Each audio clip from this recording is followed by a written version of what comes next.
नमस्कार, अस्सलाम वालेकुम। आज एक ऐसे पत्रकार का जो मैं रिएक्शन बनाने जा रहा हूँ, उन्हें कौन नहीं जानता। वो अपने सच्चाई और बेबाक के लिए बहुचर्चित हैं। तो आज हम ऐसे एक पत्रकार का रिएक्शन बनाने जा रहे हैं जिनका नाम है प्रज्ञा मिश्रा। तो आइए हम उनके पहले इस वीडियो को देखें, फिर उसके बारे में कुछ न कुछ गुफ्तगू करेंगे कि हमें क्या करना चाहिए और कैसे रहना चाहिए। तो आइए देखते हैं। नमस्कार दोस्तों, बीजेपी से भारत के प्रधानमंत्री बने नरेंद्र मोदी ने इजराइल और फिलिस्तीन युद्ध में इजराइल का खुल्लम खुल्ला साथ दिया और इसका खामियाजा भारत देश को भुगतना पड़ गया है। अरब देश भारत से नाराज बताए जा रहे हैं। बहुत सारे जानकार ये कहते हैं कि कतर में जिन 8 भारतीयों को मौत की सजा दी गई है, उसका सीधा संबंध इजराइल पर भारत के रुख से भी है। भारत के रुख से खाड़ी के इस्लामिक देशों में असहजता बढ़ी है और भारत के लिए ये चुनौती से कम नहीं है। कतर में 8 भारतीयों को जिस दिन से फांसी की सजा सुनाई गई है, उस दिन से भारत में बीजेपी की तरफ से प्रधानमंत्री बने नरेंद्र मोदी अब तक कोई बयान नहीं दे रहे हैं। ट्रंप की तरह कम से कम उन्हें यही कह देना चाहिए था कि कतर को इसका अंजाम भुगतना पड़ेगा, या फिर हमारे लोगों को कतर को छोड़ना ही पड़ेगा, या फिर जला के राख कर दूंगा। भारत के प्रधानमंत्री की तरफ से अगर कुछ है तो है टोटल सन्नाटा, और अब कमान भारत सरकार के विदेश मंत्रालय ने संभाल ली है। दोस्तों, मुझे लगता है कि भारत के प्रधानमंत्री ने इजराइल के पक्ष में बयान देने में बहुत उतावलापन दिखा दिया है। भारत के 5 राज्यों में चुनावों में इसका फायदा लेने के लिए तुरंत इजराइल के पीछे खड़े हो गए। लेकिन विदेश नीति या फिर दुनिया की राजनीति 5 राज्यों के चुनावों से बिल्कुल अलग है। हालांकि भारत के विदेश मंत्रालय ने भारत की विदेश नीति को बीजेपी की विदेश नीति से अलग करते हुए ये कहा है कि भारत फिलिस्तीन के साथ रहने के अपने पुराने स्टैंड पर कायम है। भारत जमीन छीनने वालों के साथ नहीं है। दोस्तों, हमारे देश में सुभाष चंद्र बोस, चंद्रशेखर आजाद जैसे क्रांतिकारी हमारे हीरो थे, हमारे क्रांतिकारी थे, हमारे लिए वो जाबाज सिपाही थे, लेकिन वो अंग्रेजों के लिए आतंकवादी थे। जब हमारा देश शुरू से इजराइल फिलिस्तीन के मामले में बिल्कुल न्यूट्रल रहा है, तो फिर केवल भारत में हिंदू मुसलमान वोटों के बंटवारे के लिए बीजेपी की आइडियोलॉजी से देश को चलाने की क्या जरूरत थी?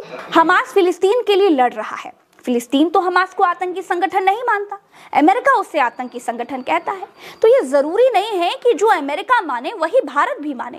भाई, भारत मानने या फिर ना मानने के लिए बाध्य तो है नहीं। दोस्तों, जब भारत सरकार की विदेश नीति इजराइल और फिलिस्तीन के मामले में बिल्कुल न्यूट्रल रही है, तो बीजेपी की विदेश नीति के हिसाब से फूफा बनने का अंजाम 8 भारतीय सैनिक भुगत रहे हैं। बीजेपी की आइडियोलॉजी पर चलकर क्या मिला देश को?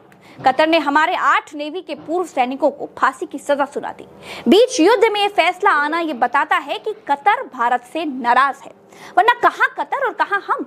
ना तो कतर से हम कोई बाउंड्री शेयर करते हैं और ना ही हमारा कतर से कोई विवाद है। मामला बहुत शांति से हल हो सकता था, लेकिन बीजेपी की विदेश नीति ने भारत की विदेश नीति को पटरी पर ला दिया है। हमास को अमेरिका ने आतंकी संगठन घोषित कर रखा है, इजराइल ने कर रखा है, अरब देशों ने तो करा नहीं है। अमेरिका के बहुत से साथी देश फिलिस्तीन के साथ आकर खड़े हो गए, इजराइल से अपने संबंध तक तोड़ लिए। गाजा में इजराइल जो नरसंहार कर रहा है वो काबिले बर्दाश्त नहीं है। अमेरिका कुछ बोल नहीं रहा है क्योंकि अमेरिका की नजर गाजा की जमीन पर है। गाजा पर हमला इजराइल नहीं कर रहा है, अमेरिका कर रहा है। सैनिक इजराइल के हैं और हथियार अमेरिका के हैं। आज नहीं तो कल अमेरिका गाजा को अपने नियंत्रण में ले ही लेगा। होना तो ये चाहिए था दोस्तों कि गाजा को फिलिस्तीन के नियंत्रण में देना चाहिए था, लेकिन ऐसा अमेरिका चाहेगा नहीं। युद्ध में अरबों डॉलर जमीन दान देने के लिए थोड़ी ना फूंक रहा होगा। दोस्तों, अमेरिका और इजराइल के अधिकारी गाजा पट्टी के भविष्य को लेकर बातचीत करने लगे हैं। अमेरिका के विदेश मंत्री एंटनी ब्लिंकन ने संसद में बताया है कि गाजा में पुराने ढांचे पर वापस नहीं लौट सकते। जब हमास गाजा पर शासन करता था, इजराइल भी गाजा पर कंट्रोल नहीं कर सकता है।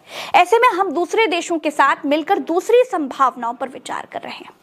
अब दोस्तों, मसला ये हो गया है कि इजराइल गाजा पर कब्जा करेगा तो अरब देश फिर से हमास को खड़ा करेंगे, फिर से अपनी जमीन छीनने के लिए संघर्ष होगा। इजराइल पर गाजा में नरसंहार करने के और कब्जा करने के आरोप भी लगेंगे। इसीलिए अमेरिका शांति स्थापित करने के नाम पर वहां पर कब्जा जमाएगा, और ये अमेरिका की बहुत पुरानी फितरत रही है। तो मॉरल ऑफ द स्टोरी क्या है दोस्तों? इजराइल के पीछे खड़े होने पर बीजेपी से प्रधानमंत्री मोदी को क्या मिला? हाँ, पेगासस तो मिला, लेकिन पेगासस के अलावा क्या मिला? इजराइल के पीछे खड़े होने से बीजेपी के प्रधानमंत्री को नहीं, भारत की सरकार को अरब देशों की नाराजगी मिली, जिसका पहला नमूना कतर ने दिखाया है। इजराइल और फिलिस्तीन से हमारा न लेना एक था, न देना दो था, लेकिन सिर्फ बीजेपी की आइडियोलॉजी को बढ़ावा देने के लिए हमने खाया पिया कुछ नहीं, सिर्फ बारे आने का गिलास तोड़ा है। चलते, नमस्कार। न्यूज़ से ये पता चल रहा है कि वो आपस में उन लोगों की लड़ाई थी, अलग अलग कंट्रियों का, लेकिन हम अपने अच्छा बनने के लिए, अपना लाभ उठाने के लिए गलत तरीके से हम उसमें घुसे और हमको नुकसान मिला। हमारे भारतीय लोगों को मौत की सज़ा सुना दी गई है। इसमें नुकसान कितना है?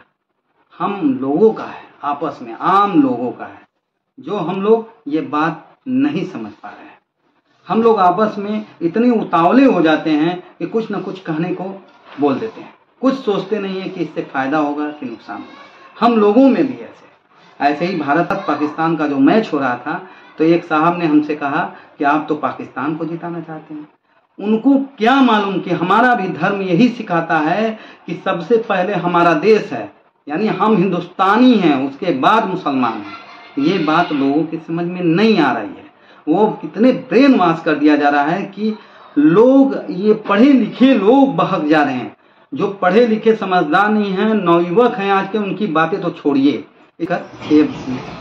इसी तरह फिलिस्तीन के बारे में जिस तरह बमबारी हुई, वहाँ के आम लोगों पर बम गिराए गए, ये देखकर हमने दुआ करने के लिए अपना एक पोस्ट डाला था, लेकिन एक साहब ने उसमें भी कुछ बोल दिया। हमने उस पोस्ट को डिलीट कर दिया कि न वह रहेगा, न लोगों के दिल दुखे।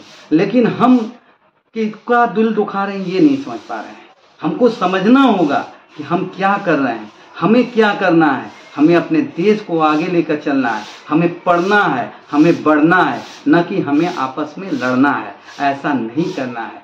तो आप लोगों को उम्मीद है कि वीडियो कुछ न कुछ सिखाएगी। उम्मीद करते हैं। नमस्कार।